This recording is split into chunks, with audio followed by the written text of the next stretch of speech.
चंद बरदाई और भगवती। महाराजा पृथ्वीराज की छावनी। महाराजा पृथ्वीराज की छावनी उठ चुकी थी। सामान हाथियों पर लाद दिया गया था। काफिले ने दिल्ली की ओर बढ़ना आरंभ कर दिया था। चंद बरदाई का चिंतन। चंद बरदाई आज घोड़े पर नहीं, पैदल ही चल रहे थे। वे गंभीर और गुमसुम थे। भगवती उनके साथ हृदय में विराजित थी, मानो वे भगवती से बातें करते चले जा रहे थे। भगवती का संदेश। भगवती ने कहा, चंद बरदाई, तुम यहाँ से जाना नहीं चाहते, किंतु संसार में सभी को विवशता के आगे सर झुकाना पड़ता है। ना चाहते हुए भी करना, इसी का नाम विवशता है। कर्तव्य तथा विवशता का चोली दामन का साथ है।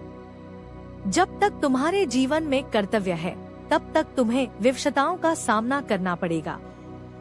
कर्तव्य के सामने से हट जाने पर ही विवशता से पीछा छूटेगा। चंद बरदाई की भावनाएं।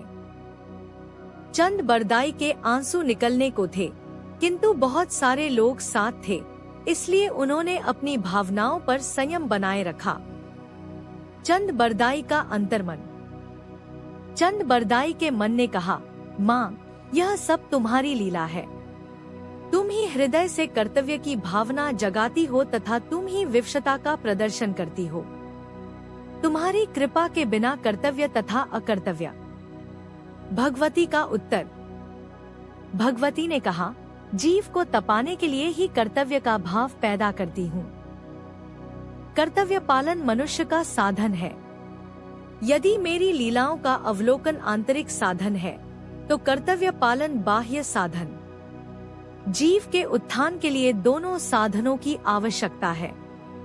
जैसे जैसे जीव के पाप तथा संस्कार तप कर भस्म होते जाते हैं, बाह्य साधन छूटता जाता है तथा आंतरिक साधन बढ़ता जाता है।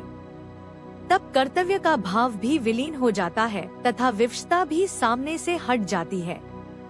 जीव को तपाने के लिए ही उसके सामने विपरीत परिस्थितियां उपस्थित करती हूँ। यह भी मेरी कृपा ही है।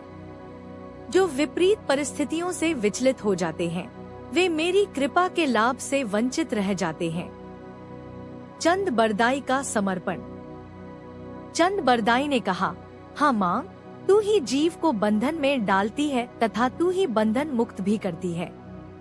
बंध तथा मोक्ष दोनों तेरी कृपा के स्वरूप हैं। मुक्त करने के लिए ही तो तू बंधन में डालती है, ताकि जीव मुक्त होने का आनंद उठा सके। दिन का अंत।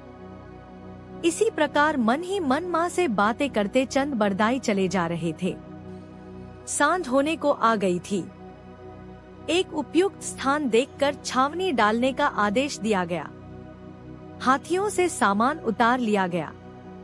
घोड़ों के साज खोल दिए गए तथा तंबू तान दिए गए। रात भर यहीं विश्राम किया गया। राजा के साथ चंद बरदाई कुछ देर राजा से बातें करते घूमते रहे।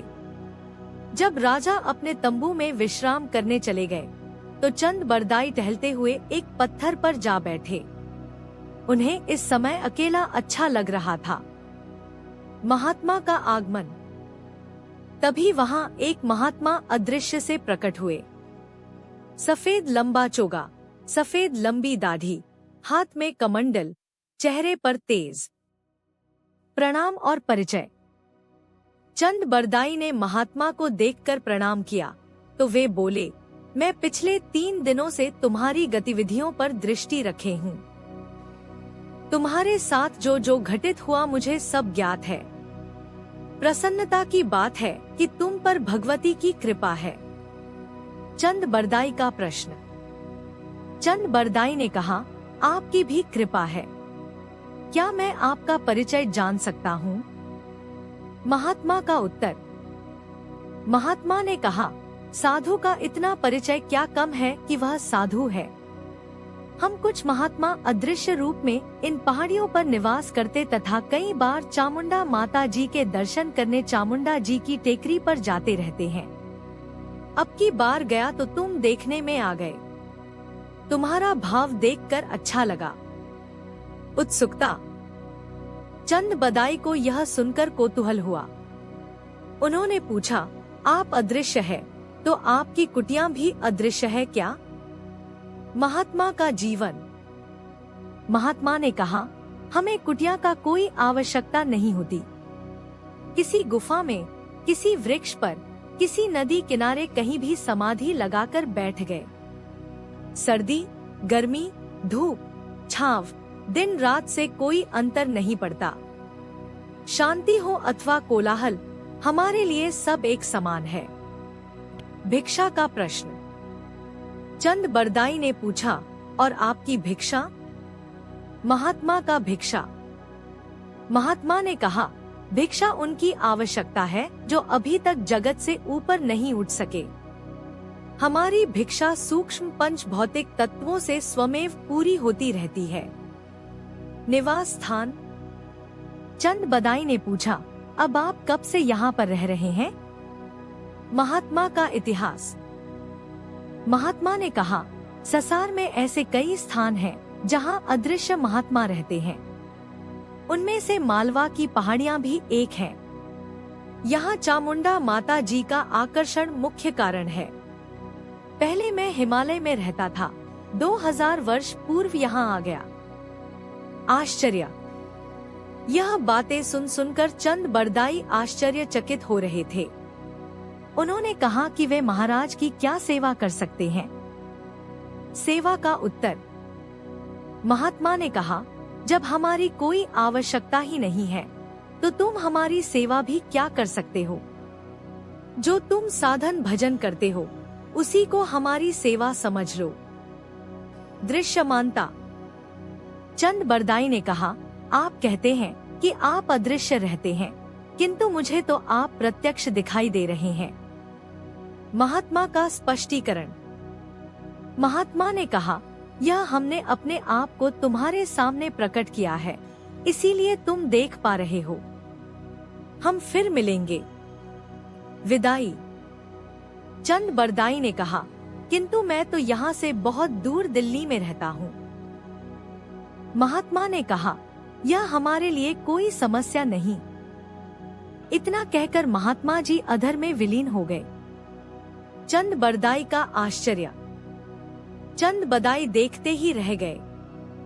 चंद बदाई सोचने लगे, अजीब बात है, हजारों वर्षों से यहाँ रह रहे हैं, अदृश्य रह रहे हैं, भिक्षा की भी आवश्यकता नहीं। क्या यह संभव है? जिस प्रकार वे अदृश्य हो गए, उससे पता चलता है कि उनकी सारी बातें सही हैं।